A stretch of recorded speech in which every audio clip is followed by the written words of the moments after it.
In 1983, 43-year-old Hayao Miyazaki began pre-production work for his new film project, Nausicaä of the Valley of the Wind. He had been drafting a manga for publisher Tokuma Shoten's Animage magazine since 1982, outlining the ambitious story, but his hopes had been directed towards a full-length feature film for years. Now, the story of Nausicaä of the Valley of the Wind follows mankind 1,000 years after a massive war destroyed most of the natural world. From the ruins, the planet has grown into a collection of toxic forests, filled with massive insects and bizarre ecosystems. Nausicaa is a young princess of the Valley of the Wind, a small nation by the sea whose wind currents keep the toxic air of the forest away. In the story, she fights to appease a growing war between the human kingdoms and tries to find a way to save the natural world and become a bridge between the insects and the human race. Though Tokuma Shoten's intentions were initially not to adapt Nausicaa into a movie, they eventually reached an agreement and greenlit Miyazaki for a full-length adaptation of his story. This would be his second feature film, only preceded by Lupin III, Castle of Cagliostro in 1979, whose soundtrack was written and composed by the great Yuji Ono. One thing that has always set the films of Miyazaki apart from other media is the ways in which the music has its own identity that is able to easily exist far away from the films themselves. Now, I've seen Kiki's Delivery Service probably 15 times or so in my life, for example, and I absolutely love it. But I've listened to the score closer to 200 times, when I'm studying or even when I'm just watching the rain or snowfall outside in the cold months, and the leaves blowing when the weather turns warm. For many, Ghibli music occupies a safe space inside their head that they liken to nostalgia, positive thoughts, and happy memories. And this network of music largely comes from Mamoru Fujisawa, known more commonly by his stage name Joe Hisaishi. In 1983, Hisaishi got his start in movie music when he was recommended to create an image album for Nausicaä by Isao Takahata, Miyazaki's friend and executive producer for his new film. He had released an album through Tokuma Shoten's musical label entitled Information in 1982, and from there a working relationship began with the same company Nausicaa was to be published through. Hisaishi carefully put together a compilation of work which he shared with Miyazaki and Takahata around the start of their project. Both of them loved it so much that despite initial plans to hire someone else for the score, Miyazaki and Takahata brought Hisaishi on board as the official composer. This collaboration would prove to be a lifelong partnership in creating great music and film.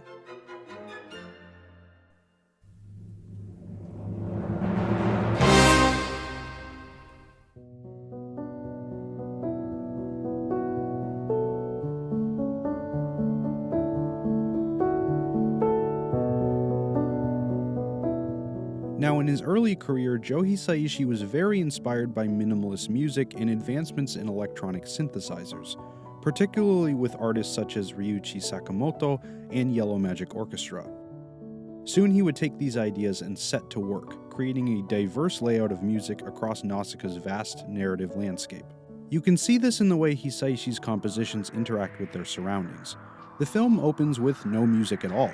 Instead, there is only the presence of diegetic wind noise and the sound of footsteps in the sand to elicit a remote atmosphere of complete human annihilation and natural desolation. This goes on for a time until the credits roll, and at that moment the music roars to life. Nausicaa's main theme employs a lush symphony that accompanies the story unfolding on screen.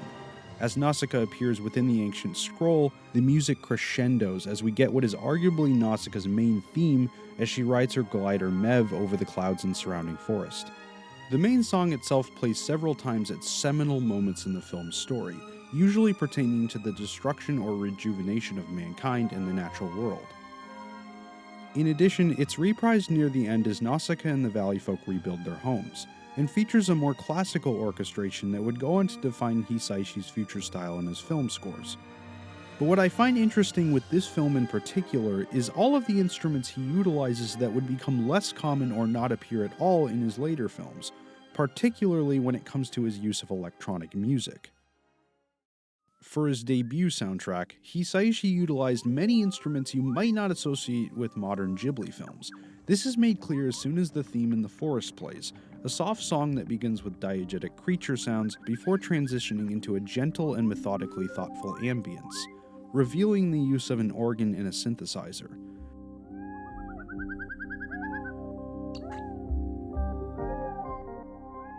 This is a great way to emphasize the fact that there's something otherworldly and unnatural about the forest, and yet it still resembles nature, just a stranger, more hostile version of it.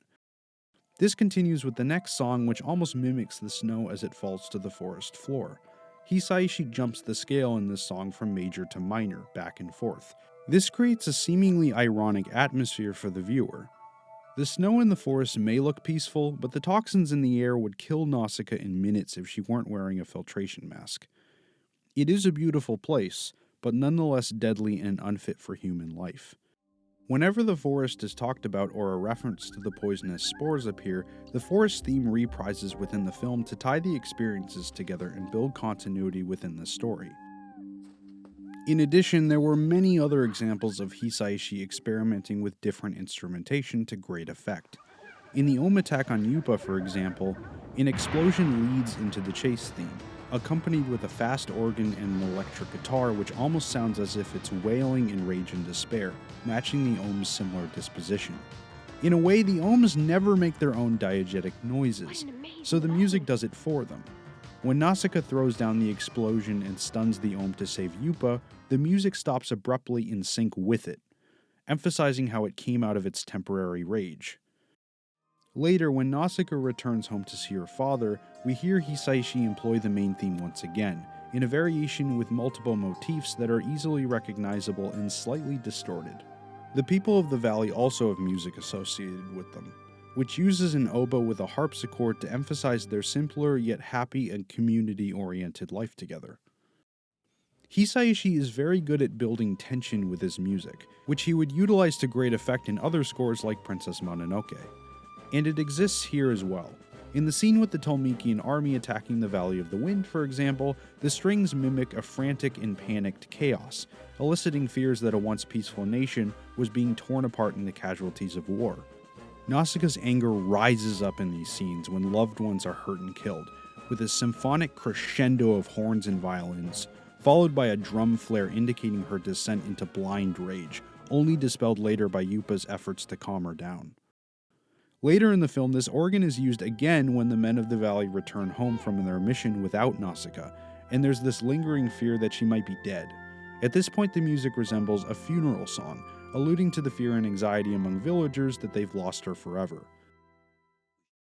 And for the Ohms, well, they have a lot of music associated with them as they are among the main focus of the movie.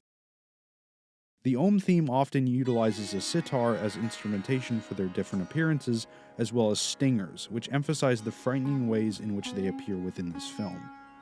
The Ohms themselves are battle-hardened insects who band tightly together and are at constant war with the different human factions. As a result, the soundtrack that serves them plays both a sympathetic role in making them feel like beings with familial bonds and emotions, as well as genuine threats to the lives of humans, who fear them, loathe them, and refuse to understand or attempt to communicate with them.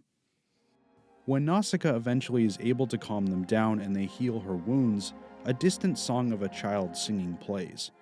Now, this could be Nausicaa as a child singing in a past memory, which could account for the distortion in the recording, or it could also serve as a metaphor for the innocence of the Ohms and their desire to just live peacefully amongst themselves without human interference.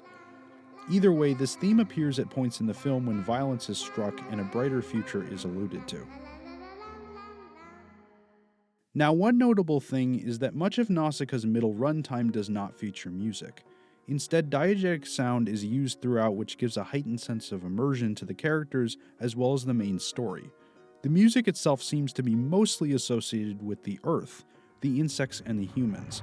When airships fly, for example, the sound is left to the clattering of man-made engines, signifying that the source of the music is derived from nature as opposed to industrial creations. Thus, the music definitely does not oversaturate the film. Rather, it is selectively used in the scenes that may provide the most emotional impact. I will say this was surprising. I would have loved to see an alternate version where some of the more intense sequences had music accompaniment and the songs that were cut from the original soundtrack were used, but in general, I think the movie still has a very good balance of sound variation.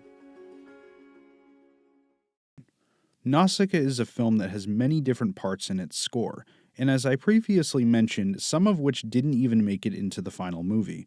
In fact, if you've ever tried to buy or even listen to the Nausicaa soundtrack, you might find yourself really confused on where exactly to start with it. That's probably because this is what you saw when you tried to look up what album you should buy. In total, there are 4 different scores published for Nausicaa, each one covering their own arrangement or musical set list. So let's break that down. The first album is the standard OST. This will have all the stock music the way it was intended for the film's theatrical release.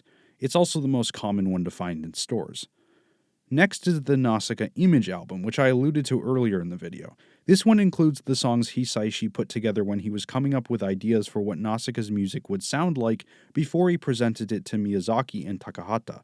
It has a lot of really neat synthesized arrangements of the songs from the film, plus additional content that didn't make it into the final movie.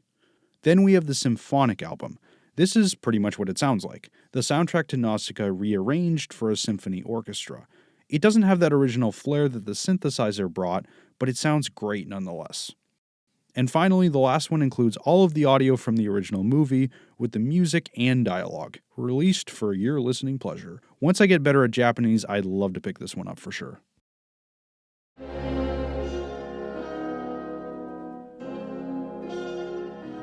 The music for Nausicaa of the Valley of the Wind represents a turning point in Hisaishi's early career as well as Miyazaki's. Of all of his scores, it's my favorite one because of all of the different ways he experimented with the music and how well it works to create a truly beautiful listening experience.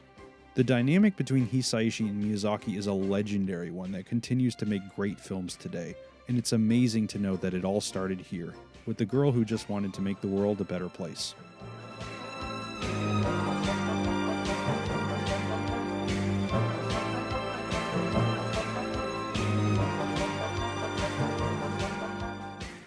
But those are my thoughts on Nausicaa's soundtrack. So tell me, what's your favorite Ghibli film and what score is your favorite? Do you listen to Hisaishi's music outside of the movies? I'd love to hear about it in the comments below, and as always, like, subscribe, and I'll see you all in the next video. Thanks so much for watching.